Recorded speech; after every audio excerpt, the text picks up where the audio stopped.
Pangit! Tinawag ka. Hindi ako. Baka to. Ako, bakit? Hoy, ay dating ito. Cute to. Kaya pagbasdan mo. Hindi lahat ng artista nakakabangon matapos mawala sa spotlight, pero si Long Mejia nagawa iyon. Mula sa pagiging isa sa pinakasikat na komedyante sa telebisyon, dumating siya sa puntong halos wala nang tumatawag sa kanya para sa trabaho. Unti-unting nawala ang mga proyekto at lumiit ang kita hanggang sa umabot siya sa sitwasyong nahirap ng tustusan ang pangangailangan ng kanyang pamilya. Isang realidad na madalas hindi nakikita ng publiko dahil sanay tayong makita ang artista sa maayos at marangyang buhay. Pero ang totoo, kapag nawala ang spotlight, kasabay nitong nawawala ang seguridad at doon nagsisimula ang laban na hindi mo makikita sa kamera. Ang laban na tahimik pero mabigat. Ang laban na kailangan mong harapin kahit wala nang naniniwala sa'yo. Magkano ba itong saging mo? 20 kilo. Mahal naman. Mahal? Gusto niyo mura? Oo. Ako may alam na mura. Ano yun? Puta. Ang sungit mo naman? Bago pa man siya makilala, ang buhay ni Long ay malayo sa mundo ng kasikatan dahil lumaki siya sa hirap at maagang natutong magsumikap. Isa siya sa mga batang nagtitinda sa baklaran at naglalako sa kalsada para makatulong sa pamilya kung saan araw-araw ay pakikipaglaban sa init, pagod at kakulangan ang kanyang kinahaharap. Sa kabila ng lahat ng iyon, may dala siyang kakaibang talento, ang kakayahang magpatawa, na kahit pagod at gutom, nagagawa niyang magdala ng saya sa ibang tao at iyon ang naging unang puhunan niya sa buhay. Isang simpleng talento na hindi niya alam ay magiging pundasyon ng kanyang buong karera. Dahil minsan, ang isang bagay na akala mo ay maliit lang ay siya palang magdadala sa iyo sa pinakamalaking oportunidad sa buhay. Pero bago po ang lahat, baka pwedeng palike muna ang video na ito. Isang simpleng click lang, pero malaking tulong yan sa aming mga content creators para makagawa pa ng mga kwentong gaya nito. Maraming salamat po. Pumasok siya sa showbiz hindi bilang artista agad, kundi nagsimula sa mga simpleng trabaho at extra roles, isang taong kadalasang nasa likod o gilid lang ng eksena, nag-o-observe at natututo sa bawat galaw ng mga artista, sa bawat eksena at sa bawat timing ng pagpapatawa. At habang ginagawa niya ito, hindi siya nagrereklamo kundi tahimik na hinuhubog ang sarili para sa pagkakataong darating sa tamang oras. Tuwing may break time, nagpapatawa siya sa mga crew at artista, hindi dahil may audience kundi dahil iyon ang natural sa kanya. At doon siya unti-unting napansin hanggang sa mabigyan ng maliliit na roles bilang extra. Hanggang sa dumating ang pagkakataon na magbabago ng kanyang buhay, may isang artistang hindi nakasipot sa taping at siya ang pinasubok na pumalit. Isang simpleng pagkakataon pero para sa kanya ay isang turning point na hindi niya pinalampas at doon siya napansin at doon nagsimula ang pangalang Long Mejia.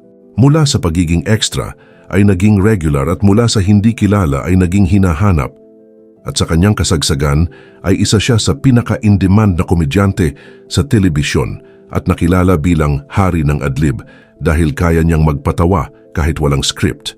Ang simpleng reaksyon niya ay nagiging punchline at ang simpleng eksena ay nagiging memorable at tila walang makakapigil sa kanyang pag-angat habang patuloy siyang minamahal ng masa. Sa panahong iyon, tuloy-tuloy ang trabaho, tuloy-tuloy ang kita at tila walang katapusan ang kanyang momentum. Pero tulad ng maraming kwento sa showbiz, may mga pagbabago na hindi mo kontrolado at may mga pagkakataon na kahit gaano kakagaling, hindi sapat yon para manatili sa taas. Unti-unting nagbago ang industriya. Nawala ang mga sitcom na naging pundasyon ng kanyang kasikatan, nagbago ang panlasa ng audience at pumasok ang bagong henerasyon. At kasabay nito ay unti-unting nawala si Long Mejia sa spotlight. Mula sa pagiging abala araw-araw, ay napalitan ito ng katahimikan, walang tawag, walang proyekto, walang kita. At dito nagsimula ang pinakamahirap na yugto ng kanyang buhay. Hindi lang ito simpleng pagbagsak, kundi isang reality check na kahit gaano kakasikat, pwedeng mawala ang lahat sa isang iglap. At kapag nangyari iyon, makikita mo kung sino ka talaga kapag wala ng ilaw na nakatutok sa'yo. Inamin niya na dumating siya sa puntong hirap na hirap siya. Sa financial, may mga araw na wala siyang maipambili ng pagkain at may pagkakataon na pati gamot ay hindi niya mabili. Nabaon siya sa utang, napilitan siyang magsanla ng mga gamit, at nawalan pa ng sasakyan at higit sa lahat, nawalan siya ng kumpiyansa sa sarili dahil masakit hindi lang ang mawalan ng pera, kundi ang mawalan ng direksyon at pakiramdam na wala nang naniniwala sa iyo. Sa gitna ng lahat ng ito, sinubukan niyang baguhin ang kanyang landas at pumasok siya sa politika sa Camarines Sur, umaasang makakatulong at maipapakita na kaya niya ring maging leader. Pero hindi siya pinalad dahil 2 beses siyang natalo. At mas masakit pa rito ang mga sinabi ng tao na pang-comedy lang siya at hindi siya dapat seryosohin, mga salitang kayang magpabigat lalo sa isang taong naghahanap ng bagong direksyon sa buhay. Pero imbes na tuluyang sumuko, tinanggap niya ito bilang aral at nagpatuloy pa rin. At sa gitna ng kanyang pinakamadilim na yugto, may isang taong hindi tumalikod sa kanya, si Manny Pacquiao, na tumulong sa kanya pinansyal at nagbigay ng suporta sa panahong wala siyang malapitan.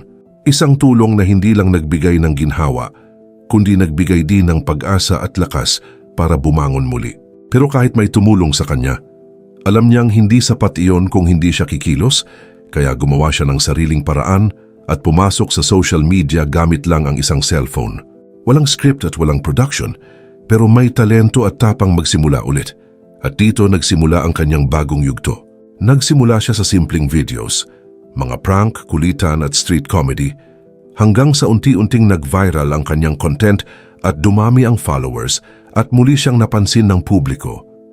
Ngayon hindi na lang sa telebisyon, kundi sa buong internet kung saan tinawag siyang Father of TikTok PH, isang patunay na kaya niyang sumabay sa bagong panahon at hindi siya naiwan.